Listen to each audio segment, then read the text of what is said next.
نحمده ونصلي على رسوله الكريم أما بعد فأعوذ بالله من الشيطان الرجيم بسم الله الرحمن الرحيم شهر رمضان الذي أنزل فيه القرآن هدى للناس وبينات من الهدى والفرقان وقال النبي صلى الله عليه وسلم الرمضان والقرآن يشفعان في يوم الميزان او كما قال عليه الصلاة والسلام صدق الله مولانا العلی العظیم وصدق رسوله النبی الکریم۔ میرے محترم بزرگوں، بھائی اور دوستوں، آج ہم سب کے لیے خوشی کا موقع ہے کہ نماز تراویح میں قرآن کریم مکمل ہوا ہے۔ دعوت الغفور صاحب نے قرآن کریم سنایا ہے اور آپ حضرات نے سنا ہے۔ قرآن کریم پڑھنا بھی بہت بڑی فضیلت اور ثواب کی چیز ہے، اور سننا بھی بڑی فضیلت کی چیز ہے، اور نبی کریم صلی اللہ علیہ وسلم نے ان دونوں کاموں کے بڑے فضائل بیان فرمائے ہیں۔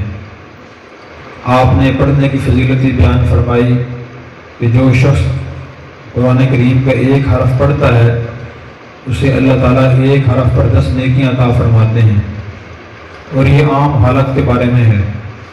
اگر نماز میں کوئی شخص کھڑے ہو کر قرآن کریم کی تلاوت کرتا ہے تو ہر حرف پر اللہ تعالیٰ 100 نیکیاں عطا فرماتے ہیں۔ پھر آپ صلی اللہ علیہ وسلم نے وضاحت فرمائی، آپ نے فرمایا کہ میں یہ نہیں کہتا کہ الف لام میم ایک حرف ہے، بلکہ الف لام میم تو ایک لفظ ہے۔ لفظ کے اندر اس لفظ میں 3 حروف ہیں، الف علیحدہ حرف ہے، لام علیحدہ حرف ہے، میم علیحدہ حرف ہے۔ تو الف لام میم جو شخص قرآن کریم کا یہ لفظ نماز میں کھڑے ہو کر پڑھے گا اسے 300 نیکیاں ملیں گی۔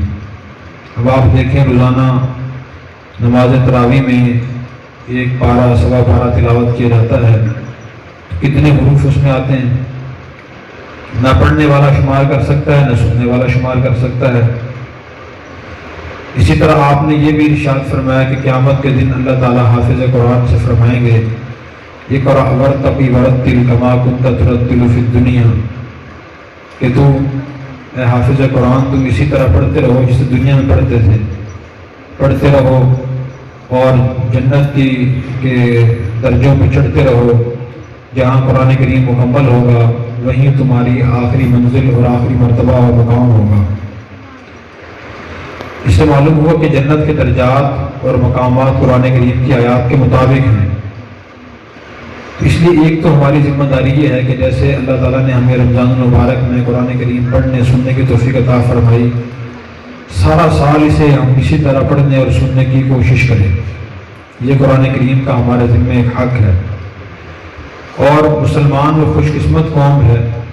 اس وقت دنیا میں آسمانی کتابوں میں سے صرف قرآن کریم وہ واحد آسمانی کتاب ہے، اللہ کا آخری ہدایت نامہ ہے، جو اپنی اس شکل میں موجود ہے جس شکل میں نازل ہوا تھا۔ اور جو کتابیں نازل ہوئی تورات، انجیل، زبور، اپنی اصلی شکل میں نہیں رہی۔ تورات بھی تبدیل ہو گئی اور انجیل بھی تبدیل ہو گئی، زبور کا نام و نشان نہیں ملتا۔ تو اس کتاب کا ہمارے پاس محفوظ رہنا اللہ کی عظیم الشان نعمت ہے۔ اللہ تعالیٰ نے کیوں محفوظ رکھی ہوئی ہے؟ ایک تو پڑھنے کے لیے، اور دوسرا اس سمجھنے کے لیے رکھی ہوئی ہے۔ قرآن کریم میں خود اللہ تعالیٰ نے ارشاد فرمایا کہ ہدی للناس، یہ کتاب میں نے لوگوں کی رہنمائی کے لیے، لوگوں کو راستہ دکھانے کے لیے دنیا میں رکھی ہوئی ہے۔ قرآن کریم ہمیں ہر کام کے بارے میں بہترین راستہ دکھاتا ہے۔ اب میں تھوڑی سی مثالیں پیش کرتا ہوں، اور یہ بڑا اہم موضوع ہے۔ عام طور پر ہمارے ہاں صرف پڑھنے پر زور دیا جاتا ہے، سمجھنے پر زور نہیں دیا جاتا۔ قرآن کریم میں اللہ تعالیٰ نے بار بار سمجھنے کے بارے میں فرمایا کہ سمجھو۔ پڑھنے کے بارے میں کیا فرمایا؟ سورہ مزمل میں فرمایا فَقْرَؤُوا مَا تَيَسَّرَ مِنَ الْقُرْآنِ، جتنا تمہیں آسان لگے اتنا تم پڑھ لیا کرو۔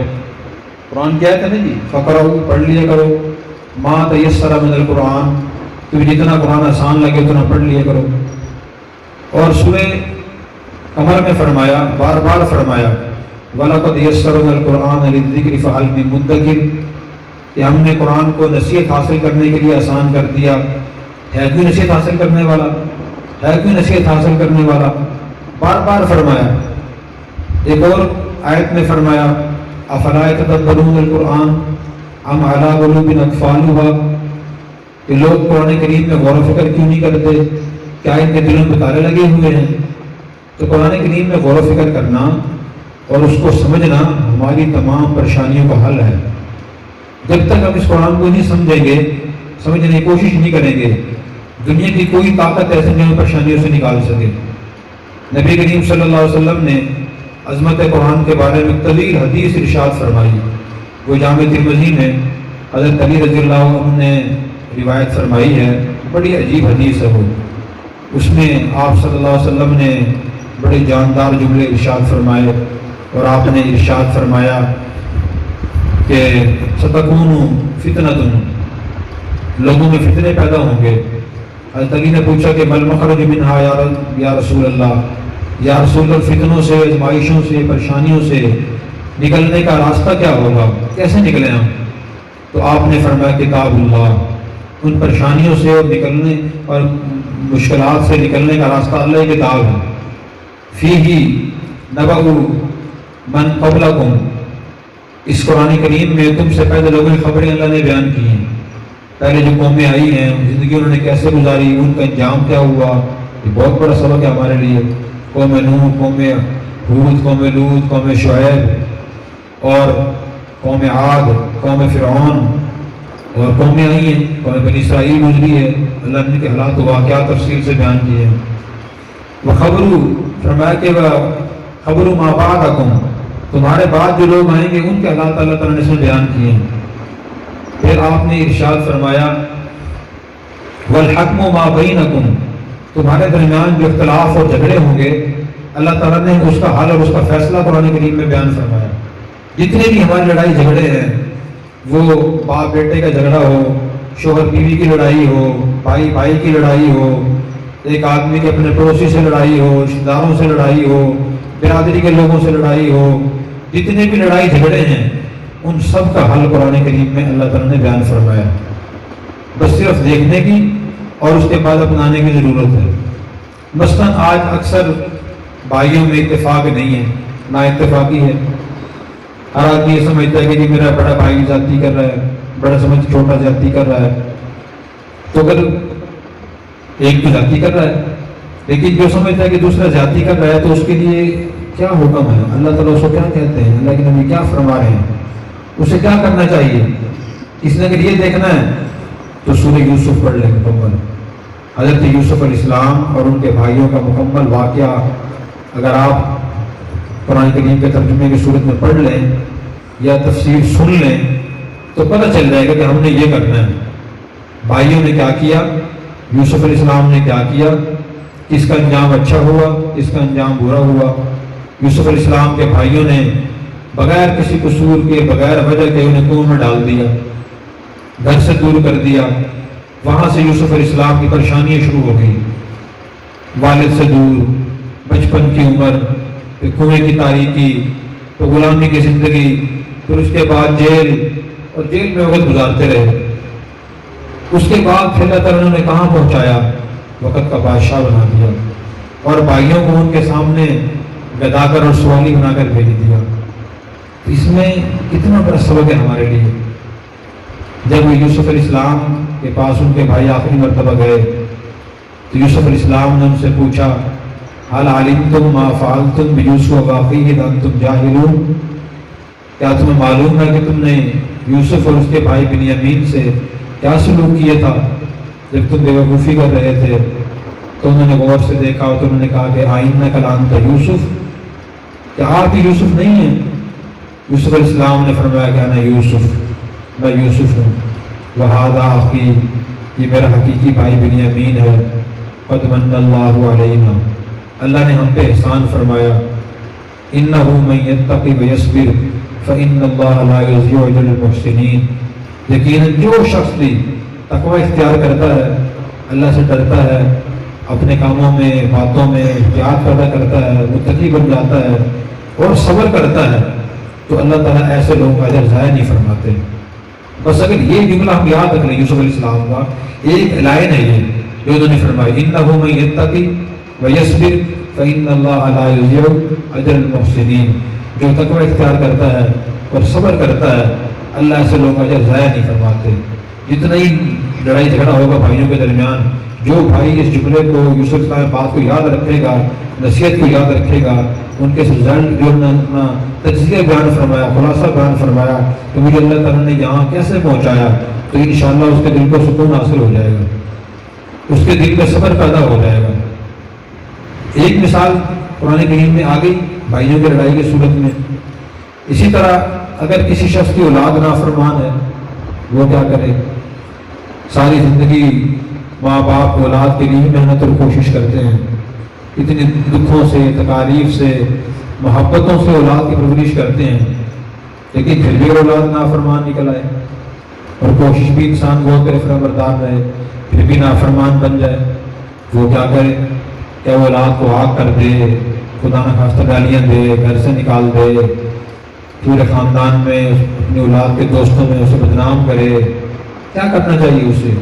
اسی سورہ یوسف میں حضرت یعقوب علیہ السلام اور ان کے بیٹوں کا واقعہ ہے۔ تو کیا واقعہ ہے کہ جب یوسف علیہ السلام کے بھائی یوسف علیہ السلام کنویں میں ڈال کے آئے اور شام کو آ کر کہا کہ قد اکل الذئب، اے ابا جان ہم آگے چلے گئے تھے، توجہ فرمائیں، اور یوسف کو بھیڑیے نے کھا لیا۔ یوسف علیہ السلام کے والد یعقوب علیہ السلام کو معلوم تھا کہ جھوٹ بول رہے، 100% یقین تھا، اور جو انہوں نے اس کو بات کہی اللہ تعالیٰ نے قرآن کریم کا حصہ بنا دی۔ انہوں نے کیا جواب دیا؟ انہوں نے فرمایا کہ بل سولت لکم انفسکم امرا، تم نے اپنی طرف سے ایک بات بنائی ہے، فصبر جمیل، بس میں صبر کرتا ہوں، واللہ المستعان علی ما تصفون، جو تم بات بیان کر رہے ہو بس میں صبر کرتا ہوں، اللہ سے مدد مانگتا ہوں، بس یہ بات فرمائی، تم نے بات بنا لی ہے، میں صبر کرتا ہوں، اللہ سے مدد مانگتا ہوں، 3 بات فرمائی۔ تم نے بات اپنی طرف سے بنائی، ایک بات، نمبر 2 میں صبر کرتا ہوں، میں اللہ سے مدد مانگتا ہوں، نہ بیٹوں کو آگ کیا، نہ گھر سے نکالا، نہ گالیاں دی، نہ تان و تشنیع کی، بس یہ بات فرمائی۔ اس کے بعد اللہ تبارک و تعالیٰ نے دیکھیں جو کچھ نظام چل رہا ہے دنیا میں یہ اتفاقاً نہیں چل رہا ہوتا۔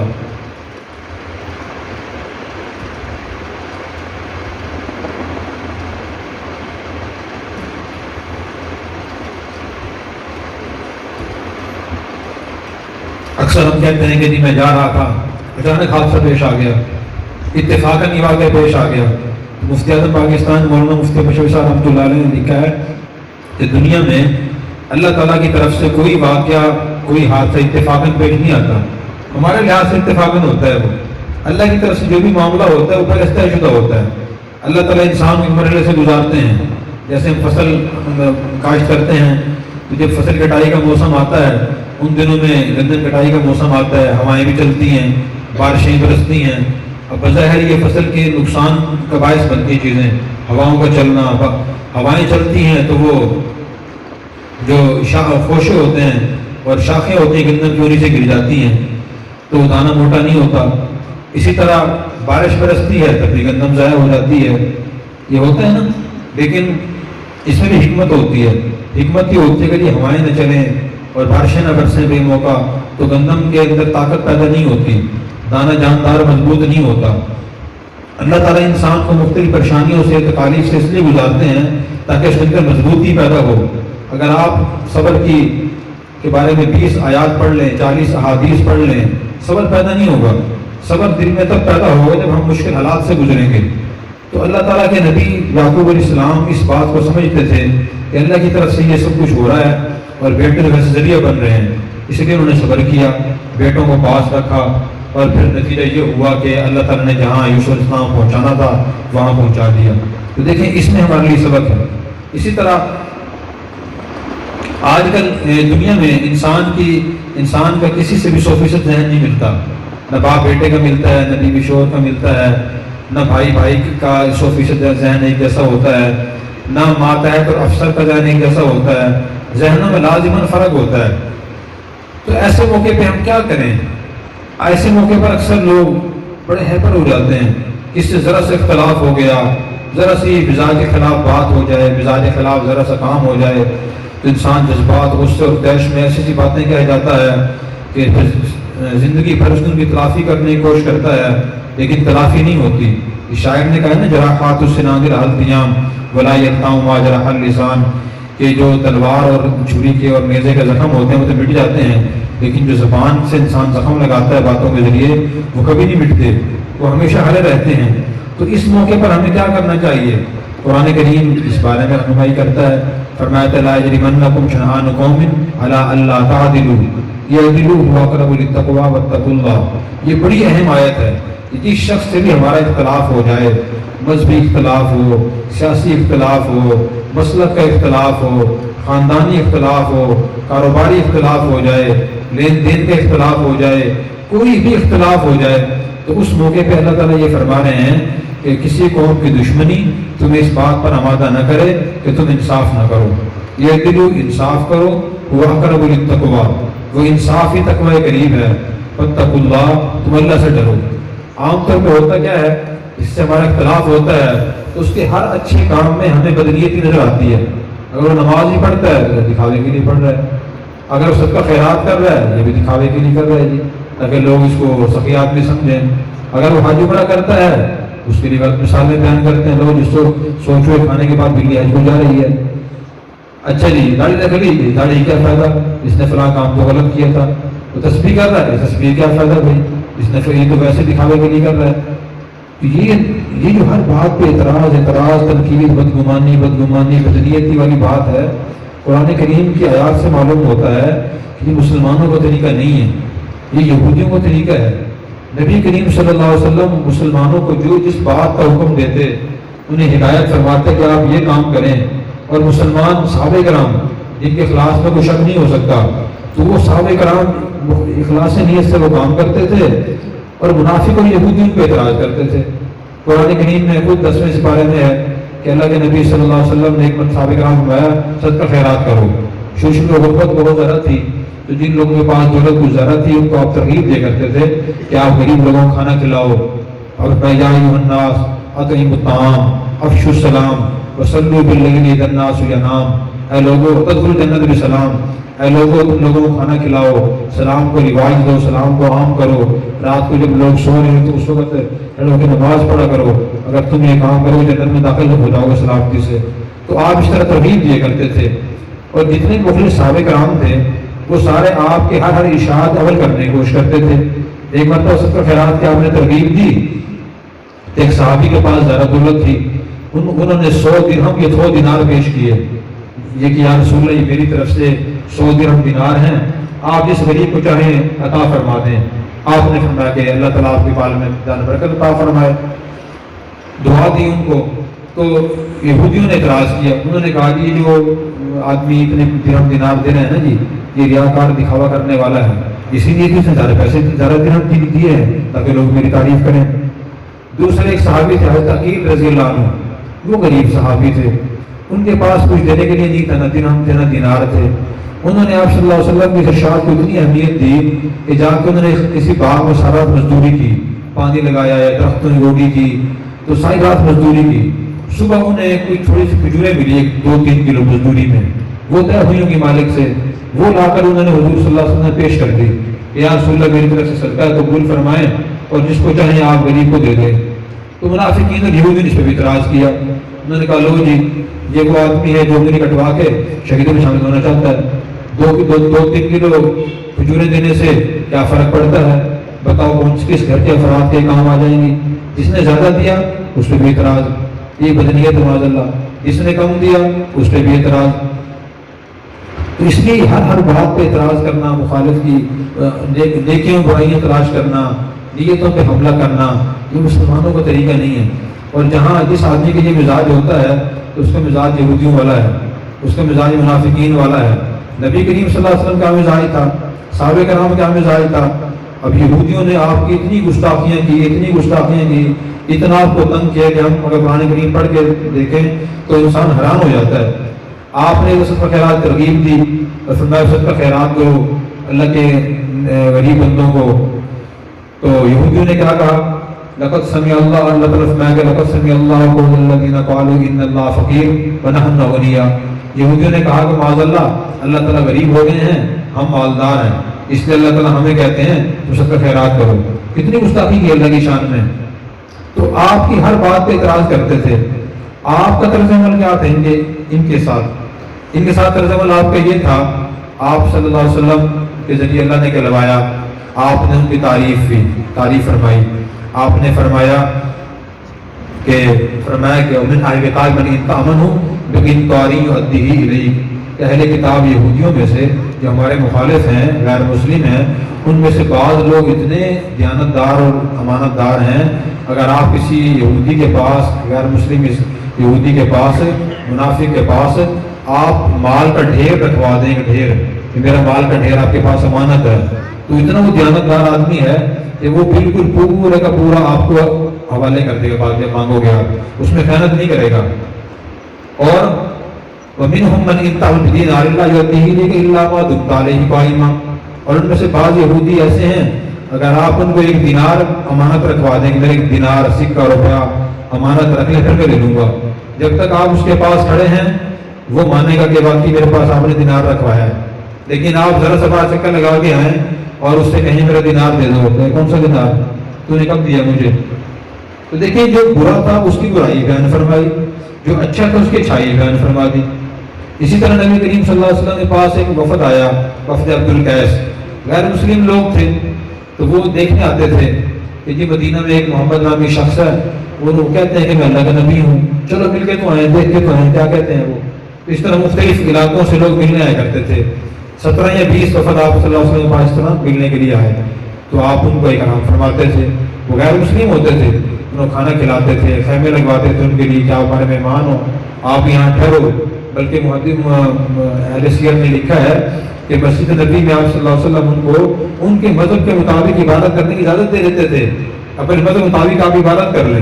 اتنی فراخ دلی، کشادہ دستی سے، کشادہ روی سے آپ معاملہ فرماتے تھے۔ تو وفد عبد القیس سے وفد آیا، تو جیسے وفد وہاں مدینہ پہنچا، آپ کے قریب پہنچا، تو اس وفد کے عام لوگ سواریوں سے چھلانگ لگا کے حضور کے پاس آ گئے، لیکن ان کے جو سردار تھے ان کا نام تھا اشج، تو وہ انہوں نے جلد بازی نہیں کی، انہوں نے اطمینان سے سواری بٹھائی، وہ اونٹ تھا یا گھوڑا تھا یا گدھا تھا، اس کو بٹھایا، اس کے اوپر سے سامان اتارا، غسل کیا، کپڑے تبدیل کیے، تبدیل کرنے کے بعد پھر آخر میں آرام سے حضور کے پاس آئے۔ تو آپ نے دیکھیں اس غیر مسلم کو بھی دیکھا اور قابل تعریف فرمائی۔ آپ نے فرمایا کہ ان فی خصلتین یحبہم اللہ، آپ کے اندر 2 خصلتیں ایسی ہیں جن سے اللہ محبت کرتے ہیں۔ یا آپ تعریف فرما رہے ہیں سب کے سامنے بھرے بجنے میں، کس کی؟ کہ غیر مسلم کی۔ آپ کے اندر 2 خصلتیں ایسی ہیں جو اللہ کو پسند ہیں۔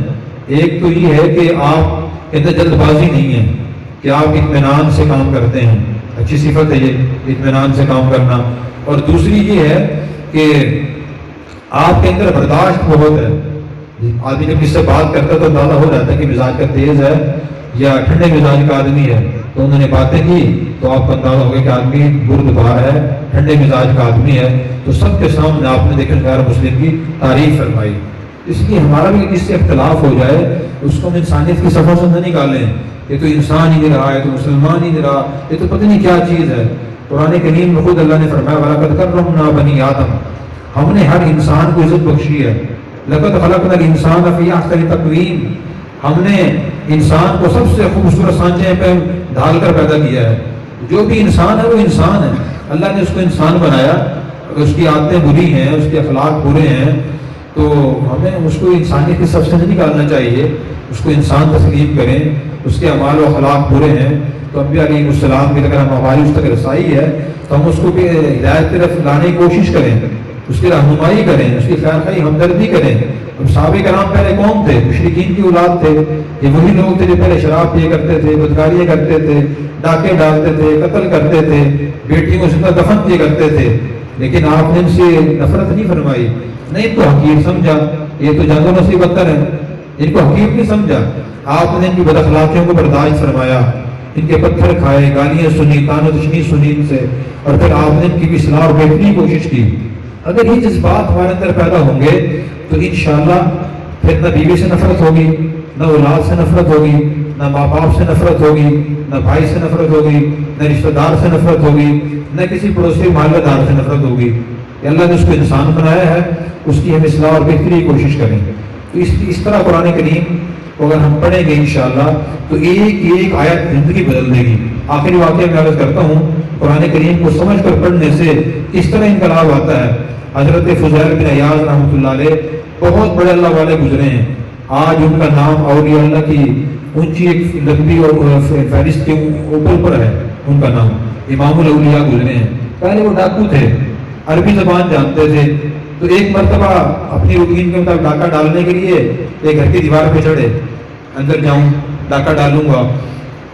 تو جیسے دیوار پہ چڑھے، اندر وہ کوئی اللہ والے اندر بیٹھے تلاوت کر رہے تھے، سورہ حدید 27 سپارے میں ہے، اس کی وہ آیت پڑھ رہے تھے، أَلَمْ يَأْنِ لِلَّذِينَ آمَنُوا أَن تَخْشَعَ قُلُوبُهُمْ لِذِكْرِ اللَّهِ وَمَا نَزَلَ مِنَ الْحَقِّ۔ ہمیں سمجھ نہیں آتی نا، اس لیے ہم اثر بھی نہیں لیتے اس سے۔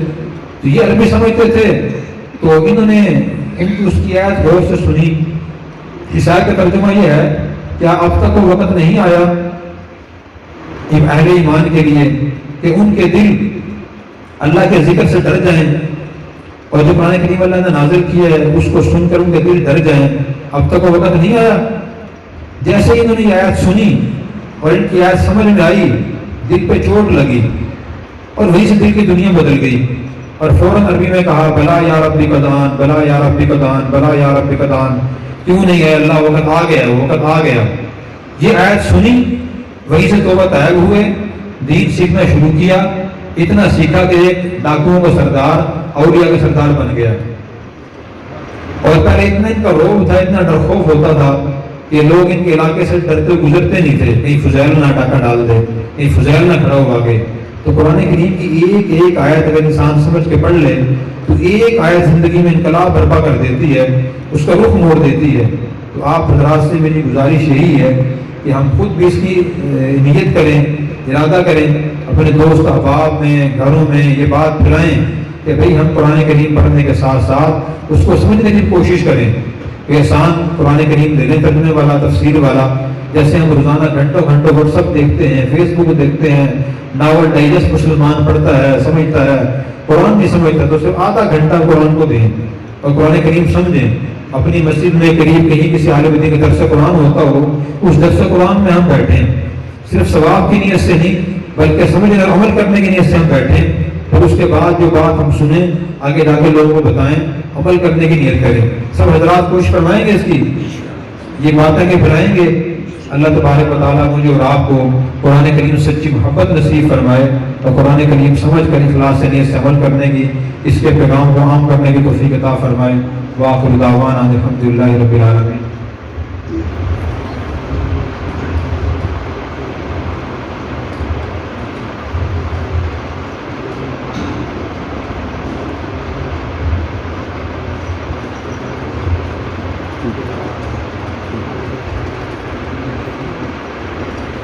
دعا کر لیں۔ الحمدللہ رب العالمین والصلاة والسلام علی سید الانبیاء والمرسلین وعلی آلہ واصحابہ اجمعین۔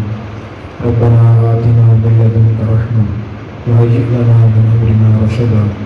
اللہم انا نسألک علما نافعا وعملا صالحا ورزقا طیبا واسعا وشفاء من کل داء۔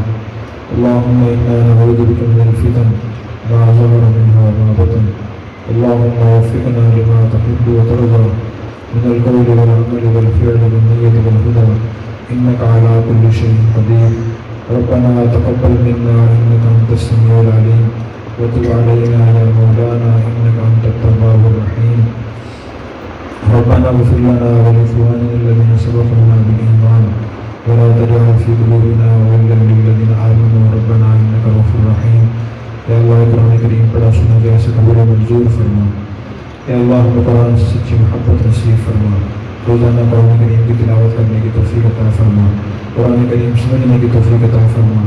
اور اخلاص سے عمل کرنے کی توفیق عطا فرما۔ اے اللہ اس قرآن کریم کی برکت سے ہم سب کی اور پوری امت کی تمام مشکلات آسان فرما۔ اے اللہ ہم سب کو اور پوری امت کو اس قرآن سے محبت نصیب فرما۔ اے اللہ اس قرآن کریم کی برکت سے تمام مرحومین کی مغفرت فرما۔ عبدالعزیز پراچا صاحب کی مغفرت فرما۔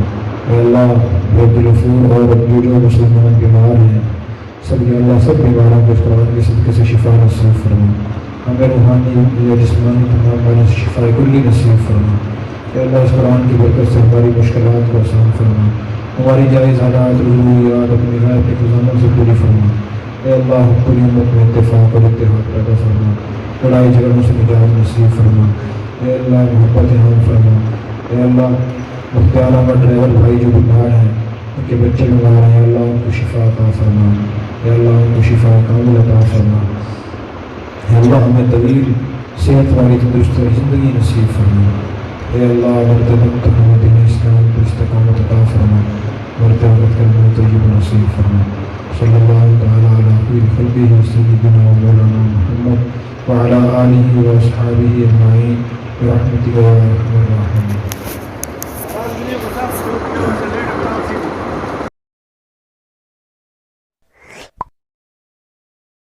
Subscribe now and press the bell icon. Never miss an update.